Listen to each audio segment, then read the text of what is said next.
श्रोता कौन है और सुनने के नियम क्या है? कथा सुनने का मतलब है पहले उसका श्रवण करो और जो सुना है फिर उसका चिंतन करो और चिंतन के माध्यम से फिर तदाचरण करने की चेष्टा करो। आज गोकर्ण जी महाराज ने आदरणीय आत्मदेव जी को जो उपदेश किया उसका मेरे जीवन से कितना संबंध है, इसका विशद विवेचन जिसमें किया जाए,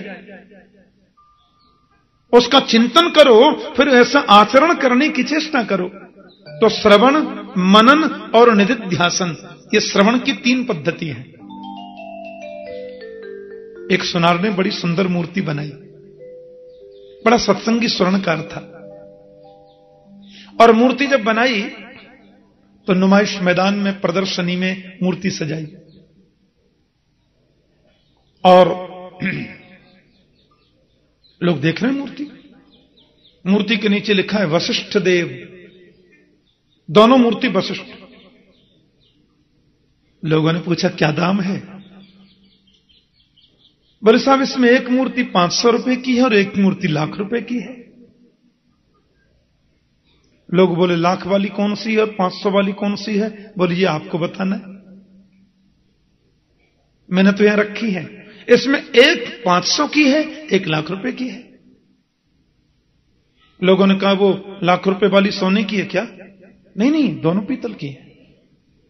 दोनों मूर्ति पीतल की हैं, दोनों मूर्ति 40-40 केजी की हैं। बनाने वाला भी मैं हूं, मॉडल भी एक है, और एक रत्ती भी कोई भारी नहीं है, एक रत्ती भी कोई हल्की नहीं है। बनाने वाला आपके सामने बैठा है, दोनों ही वशिष्ठ देव की मूर्ति हैं, पर इसमें एक लाख रुपए की, एक 500 रुपए की, ये आपको बताना।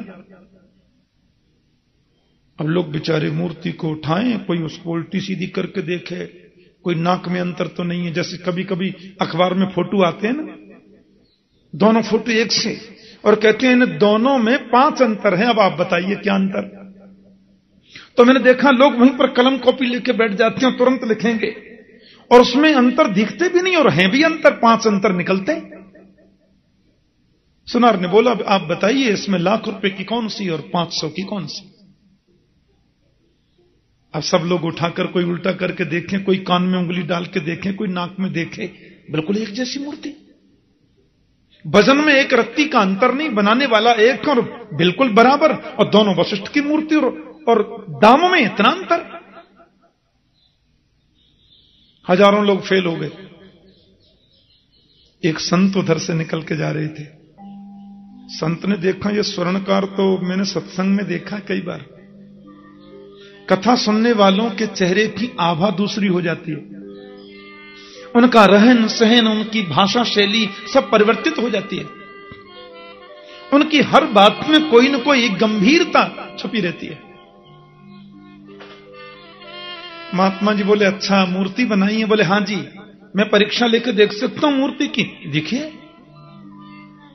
महात्मा जी ने सुतली हाथ में ली और गीला हाथ करके सुतली को ऐसे बट दिया, और पहली मूर्ति के कान में सुतली को डाला तो सुतली पार निकल गई। महात्मा बोले 500 रुपए की है ना? हां जी महाराज, ठीक कहा आपने, 500 रुपए की है। अब दूसरी मूर्ति के कान में जब सुतली को डाला तो कान पार नहीं था, घुमावदार छेद ऐसे था। अब वो सुतली कान में डालते गए और सुतली ऐसे ऐसे मुड़ करके सीधी पेट में चली गई। बोले लाख रुपए की है। जो सुनकर के इधर से इधर निकाल दे वो है सरोता या सोता, लेकिन सुनकर जो जीवन में उतार ले वही है सच्चा श्रोता। और वो श्रोता एक बार भी ध्यान से सुनेगा, 8वें दिन से उसके जीवन में परिवर्तन आएगा, पक्की बात है। जितने प्रेम से धुंधकारी ने सुना। एक और बात,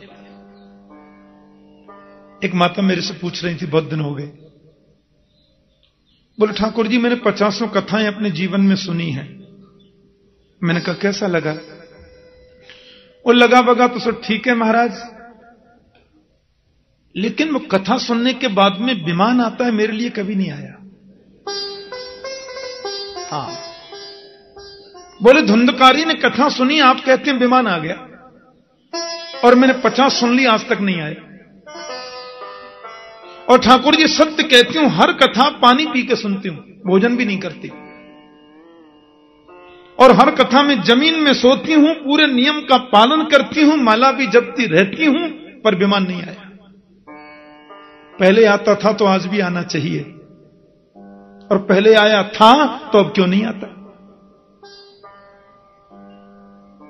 मैंने कहा चलो कांटेक्ट करता हूं ऊपर, पर एक बात बताओ, विमान आ गया तो जाने के लिए तैयार हो? बोले अभी बैठी हूं, अभी ले जाए। पर विमान आना चाहिए, क्यों नहीं आता? मैंने कहा माता, विमान का मतलब क्या है ये तो समझो। भागवत में लिखा है, जब तक विमान आवे नहीं तब तक कथा सुनते ही जाओ। मुहुरहो रसिका भुवि भावुका निगम कल्पतरोर गलितम फलम सुखमुखाद अमृत द्रव संयुतम पिबत भागवतम रसमालयम। इसको कब तक पियो? बोले आलयम मोक्ष पर्यंतम, आलयम मोक्ष पर्यंतम, मृत्यु पर्यंतम। जब तक मुक्ति न हो जाए तब तक इसको पीते ही जाओ, पीते ही जाओ, तो विमान आएगा। अब ये विमान एक कथा सुनने के बाद भी आ सकता है और 1000 कथा सुनने के बाद भी आ सकता है। जब तक विमान नहीं आवे तब तक कथा सुनते जाओ। मैया बोली क्या मतलब? मैंने कहा कथा सुनने के बाद यदि विमान नहीं आया तो माता समझो तुमने कथा सुनी ही नहीं। मैया बोली तो 50 सुनी थी वो सब बेकार है। मैंने कहा ये तो तुम देखो विमान आया कि नहीं। विमान का मतलब होता है विगता मान विमान। हनुमान जी का नाम हनुमान क्यों है? जिसने अपने मान का हनन कर लिया वो हनुमान, जिसने अपने मान को नष्ट कर दिया वो हनुमान, और जिसके हृदय से मान अभिमान निकल गया वही विमान। कथा सुनने के बाद भी यदि अभिमान दिल में बना हुआ है तो समझो विमान आया ही नहीं। और एक कथा सुनने के बाद भी जीवन का अभिमान निकल गया, यही तो विमान है। और जिस दिन अभिमान निकल गया उसी दिन विमान आ गया, और जिस दिन विमान आया उसी दिन गोविंद मिल गया। बोलो जय श्री कृष्ण। पक्की बात है। क्योंकि तृणादपि सुनीचेन तरोरपि सहिष्णुना कि अमानिना मानदेन कीर्तनीय सदा हरि। भगवान चैतन्य देव कहते हैं तृणादपि सुनीचेन, कथा सुनने के बाद जीवन कैसा हो? बोले तिनके से भी ज्यादा अपने आप को छोटा मानो, और तरोरपि सहिष्णुना, वृक्ष से भी ज्यादा सहनशील बनो। अमानिना मान देना, सब ही मानप्रद आप अमानी। हां, एक जगह शोभा यात्रा निकल रही थी, भागवत का वक्ता मैं था उस कथा में। 15-20 तो मंत्री आए थे, 3 शंकराचार्य थे, सबकी डोलियां थी। मैंने कहा मैं तो पैदल चलूंगा कथा में। नहीं महाराज एक डोली आपकी भी सजी है। मैंने कहा डोली फोली को रहने दो, मैं पैदल चलूंगा। अब वो टीवी वाले आजकल हर कथा को करते हैं, टीवी वाले बड़े आए थे। अब मैंने देखा महाराज सबको होड़ लगी है वीडियो में आने की, कैमरा में आने की। जब 1.5 किलोमीटर यात्रा निकल गई तो लोगों ने पूछा व्यास जी कौन है? अब मुझे ढूंढे वो कहां है। मैं पीछे आराम से चल रहा था। क्या जरूरत है? भागवत सुनने के बाद, भागवत कहने के बाद भी मन में ये वृत्तियां बनी रहती हैं, तो हमने क्या सुना और क्या कहा? अमानिना मान देना, भागवत सुनने के बाद भी जीवन का अभिमान यदि न निकला तो तुमने भागवत सुनी ही नहीं है। और जिस दिन अभिमान निकला नहीं, जिस दिन विमान आया नहीं, तब तक सुनते चलो, कभी तो आएगा। यही जीवन का सार है। विमान का मतलब है विगता मान विमान, जीवन का अभिमान निकल जाए। और धुंधकारी अहम निकल गया। ये अहंकार ही तो धुंधकारी है। गोकर्ण ही तो विवेक है। गोकर्ण रूपी विवेक जब ज्ञान रूपी भागवत का आश्रय ले तो अहंकार रूपी धुंधकारी चला जाता है, तो विमान हो जाता है। बोलो जय श्री कृष्ण। ये 7 दिन में कथा सुनने का भी, कथा जो हम सुबह 9 बजे से सुनेंगे, 9 बजे से जो हम सुनेंगे कल भागवत कथा, 7 ही दिन में क्यों? क्योंकि हमारा जन्म 7 ही दिन में होता है। रवि, सोम, मंगल, बुध, बृहस्पति, शुक्र और शनि, 8 दिन तो होते ही नहीं। और संजोग देखो, यहां अपनी कथा भी आरंभ रविवार से ही हो रही है। बोलो जय श्री कृष्ण। माता की कृपा से सब संजोग बनते जाएंगे, देखना। शिवरात्रि पर्व भी इसी कथा में आ जाएगा। फाल्गुन माल बसंतोत्सव तो चल ही रहा है हमारे ब्रजमंडल में। हां, बनाना नहीं पड़ता, ऑटोमेटिक बनता है। रवि, सोम, मंगल, बुध, बृहस्पति, शुक्र और शनि, 7 दिन की कथा का मतलब है जीवन में जितने 7 दिन निकल चुके उनकी अशुद्धि दूर हो जाए। आगे जो 7 दिन आने वाले हैं वो निर्मल और पवित्र बन जाएं। हमारे शरीर में अंदर भी तो 7 ग्रंथियां होती हैं। अविद्या, अस्मिता, राग, द्वेष, अभिनिवेश, अहमता और ममता। एक एक दिन की कथा के श्रवण से एक एक ग्रंथि हमारी खुलती चली जाए। और जिस दिन 7 ग्रंथियां खुल जाएं, उसी दिन तो विमान आता है। यही इसका मतलब है। भागवत सुनने के बड़े सुंदर नियम हैं। मैं 2 मिनट में जरा नियम और बता दूं। शुभ मुहूर्त में कथा का आरंभ करो। बिना मुहूर्त के कथा प्रारंभ करने से दोष नहीं लगता, लेकिन शुभ मुहूर्त में प्रारंभ करने से पुण्य ज्यादा जरूर होता है। भागवत की व्यास गद्दी पर जो वक्ता बैठे उसको विरक्तो वैष्णवो विप्रो वेद शास्त्र विशुद्धिकृत, उसको परम विरक्त होना चाहिए, संतोषी होना चाहिए। श्रीमद् भागवत में सदगृहस्थ सुदामा जी को उत्तम कोटि का विरक्त कहा है। कृष्ण स्यासीत सखा कश्चित ब्राह्मणो ब्रह्मवित्तम विरक्त इंद्रियार्थेषु प्रशांतात्मा जितेंद्रिय। तो गृहस्थ जीवन में जो संतोषी होता है उसकी विरक्त संज्ञा हो जाती है। इसलिए भागवत का वक्ता विरक्त होना चाहिए, परम संतोषी, और वैष्णव होना चाहिए, प्योर वेजिटेरियन। रामकृष्ण के भक्त को वैष्णव कहते हैं। विष्णु इदम वैष्णवम। वेद शास्त्र में निष्णात भी होना चाहिए। व्यास मंच पर उद्धरण भी देवे तो शास्त्रों का दे। ठीक है, कभी थोड़ा सा 1-2 मिनट कुछ कह दिया, अलग बात है, लेकिन ज्यादा चर्चा शास्त्र की करे। नियम है कथा का। बीच में आलस्य न आ जावे, इसलिए जय शब्दम नमः शब्दम शंख शब्दम चकारे। बीच में कभी कीर्तन करावे, कभी जय जयकार लगाए, कभी शंख ही बजाए, ताकि श्रीमती निद्रा जी आक्रमण न कर लें श्रोताओं पर। हो सके तो 5 ब्राह्मणों का वर्ण कर रहे हैं, वर्णम पंच विप्राणाम।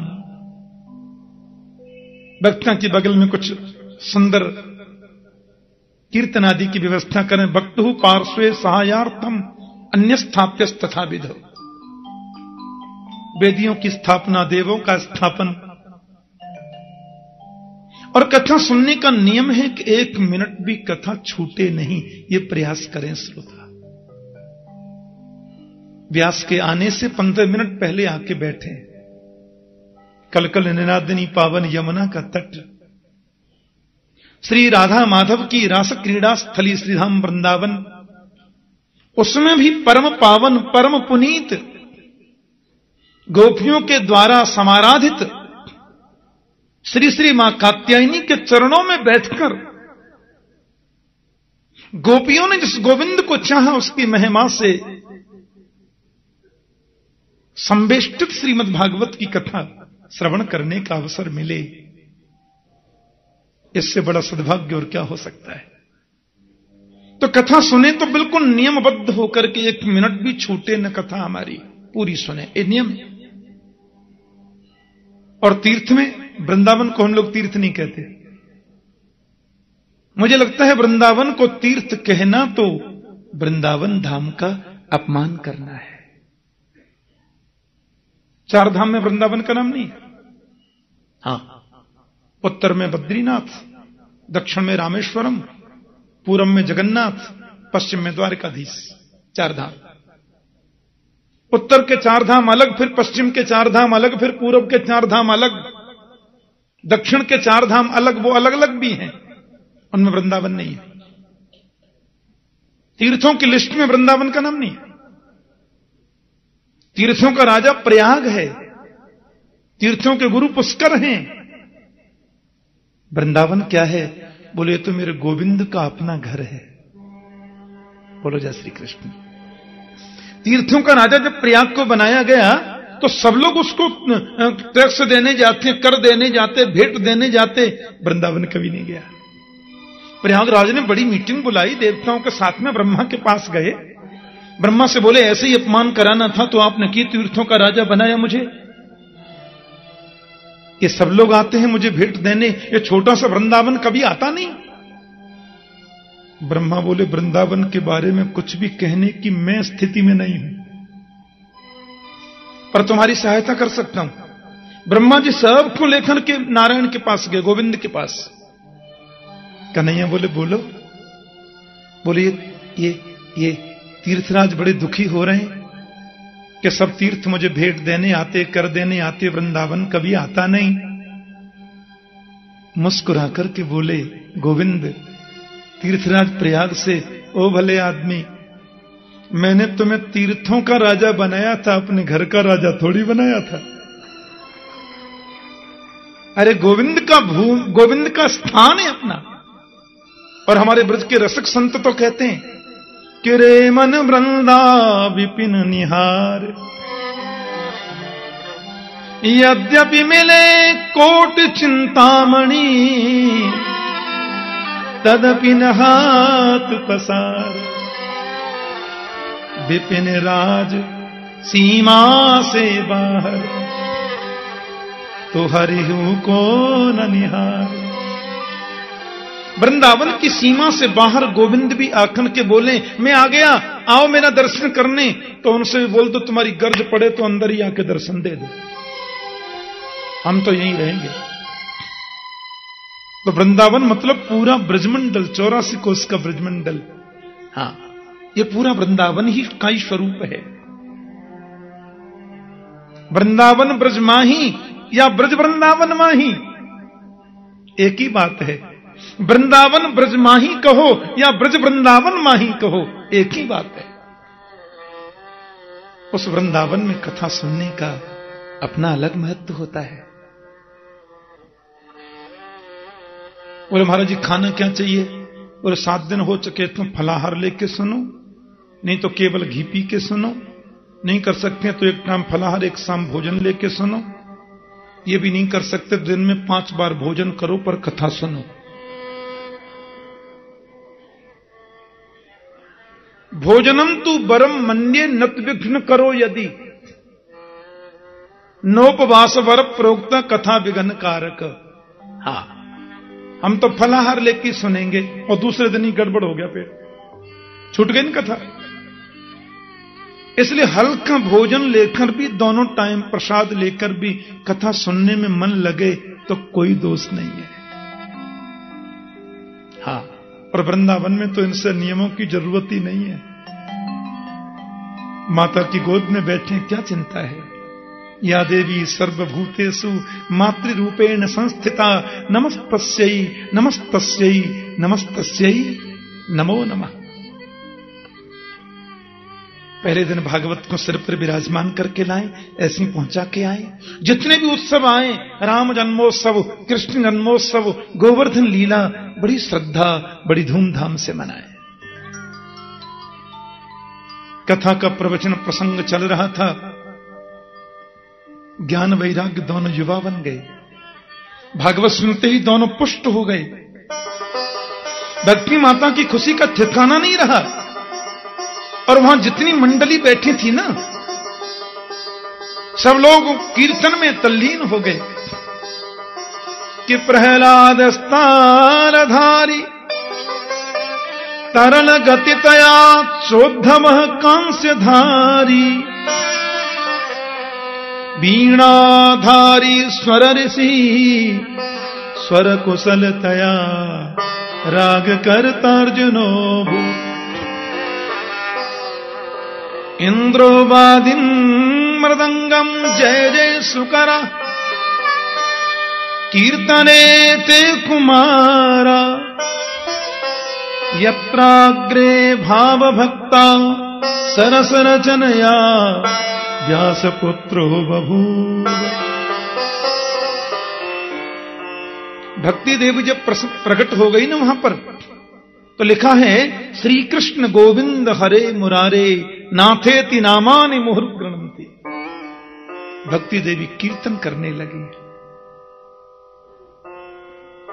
बड़े भाव से। हम भी भक्ति के साथ में मिलकर के कीर्तन कर लें 2 मिनट। फिर आपको एक बात बता दूं, आरती से पहले कोई भी अपना स्थान नहीं छोड़ेंगे। महात्म्य का वर्णन यहां संक्षिप्त हुआ। सवेरे ठीक 9 बजे भागवत कथा का शुभारंभ होगा।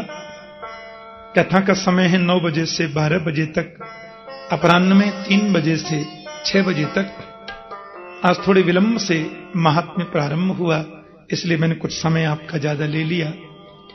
कीर्तन सब लोग मेरे साथ में बोलेंगे, फिर भागवत जी की परम मांगलिक आरती सब लोग गाएंगे, और उसके पहले कोई भी अपना स्थान न छोड़ेंगे। विशेष विनम्र निवेदन।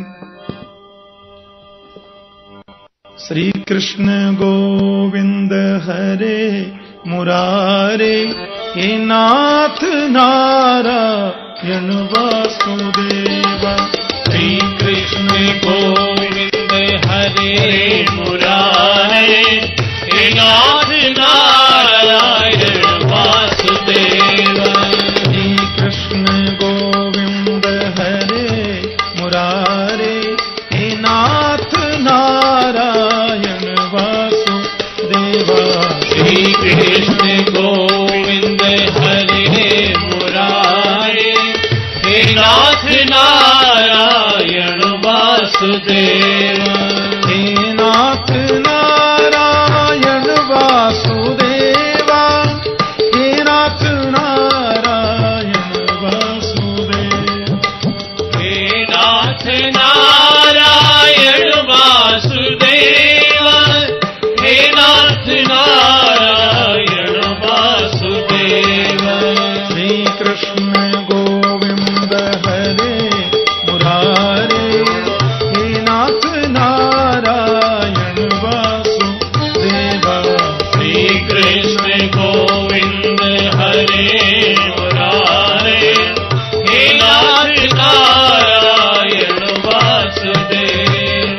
गोपाल मेरी यही प्रार्थना है, भूलू न मैं नाम कभी तुम्हारा। गोपाल मेरी यही प्रार्थना है, भूलू न मैं नाम कभी तुम्हारा। निष्काम होके मैं दिन रात गाऊं, हे नाथ नारायण वासुदेव। निष्काम होके मैं दिन रात गाऊं, हे नाथ नारायण वासुदेव। बोलो श्री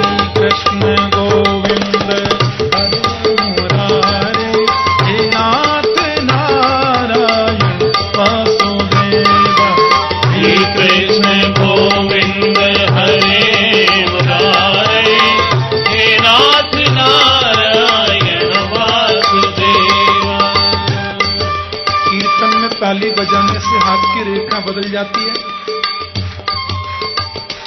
हाँ, माता यशोदा हरि को जगावे, गोपाल जागो अब नैन खोलो। माता यशोदा हरि को जगावे, गोपाल जागो अब नैन खोलो। घरे खड़े गोप बुला रहे हैं, हे नाथ नारायण वासुदेव। घरे खड़े गोप बुला रहे हैं, हे नाथ नारायण वासुदेव। बोलो श्री कृष्ण गोविंद हरे मुरारे, हे नाथ नारायण वसुदेव। श्री कृष्ण गोविंद हरे मुरारे, हे नाथ नारायण वासुदेव। देहांत काले तुम सामने हो, बंसी बजाते मन को लुभाते। देहांत काले तुम सामने हो, बंशी बजाते मन को लुभाते। यही गीत गाते में तन नाच त्यागो, हे नाथ नारायण वासुदेव। यही गीत गाते में तन नाच जाओ, हे नाथ नारायण वासुदेव। हे नाथ नारायण वासुदेव, हे नाथ नारायण वासुदेव। हे नाथ नारायण वासुदेव, जय हो। हे नाथ नारायण वासुदेव। हे नाथ नारायण वासुदेव, हे नाथ नारायण वासुदेव। हे नाथ नारायण वासुदेव, हे नाथ नारायण वासुदेव। श्री कृष्ण गोविंद हरे मुरारे, हे नाथ नारायण वासुदेव। श्री कृष्ण गोविंद हरे मुरारे, हे नाथ नारायण हे नाथ नारायण, हे नाथ नारायण, हे नाथ नारायण, हे नाथ नारायण, हे नाथ नारायण, हे नाथ नारायण, हे नाथ नारायण, हे नाथ नारायण, हे नाथ नारायण, हे नाथ नारायण वासुदेव। हे नाथ नारायण, हे नाथ नारायण, हे नाथ नारायण, हे नाथ नारायण। प्रहलाद जी तो ताली बजा रहे हैं, उद्धव जी बड़ा कांसा बजा रहे हैं, देवर्षि नारद उधर वीणा बजा रहे हैं, देवराज इंद्र मृदंग बजा रहे हैं, इंद्रो वादिन मृदंगम। सनत कुमार जय जय की ध्वनि कर रहे हैं, भक्ति देवी नृत्य कर रही हैं, शंकर जी से कहां रह गया। भगवान भी आ गए और बोले मांगो, मत्तो बरम भावव्रता वृणध्वम। भक्तों ने कहा एक ही वर दे दो, जब जब आपकी कथा सुना करें तब तब आपका दर्शन हो जाए करे। धुंधकारी को मोक्ष मिला, भक्ति के कष्ट की निवृत्ति हुई, ज्ञान वैराग्य की पुष्टि हुई, अहंकार का विनाश होता है, भक्ति की पुष्टि होती है, ज्ञान वैराग्य का संवर्धन होता है और गोविंद की प्राप्ति हो जाती है। यही भागवत का सार है, यही भागवत का मूल है।